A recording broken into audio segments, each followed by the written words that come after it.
Friends, మా ఇంటి దగ్గర చిక్కుడు చెట్టు చూడండి ఎంత బాగా వచ్చింది. అసలు చిక్కుడుకాయ చూడండి అసలు ఎలా కాసాయో,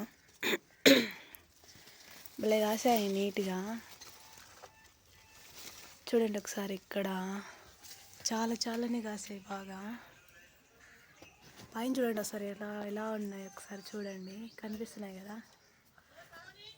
అటు సైడ్ పైన కూడా ఇంకా చాలా ఉన్నాయి చూడండి. చూడండి ఎంత బాగా కాసిందో కదా.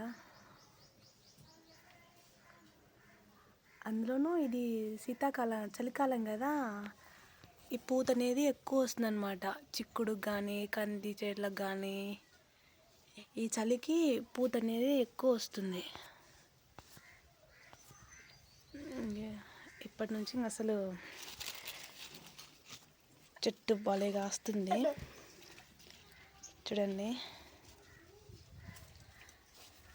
ఎంతైనా మన ఇంటి దగ్గర సొంతంగా మనం పండించుకొని తిన్నామంటే అసలు ఆ టేస్టే వేరండి. ఏమంటారు, అవునా కాదా?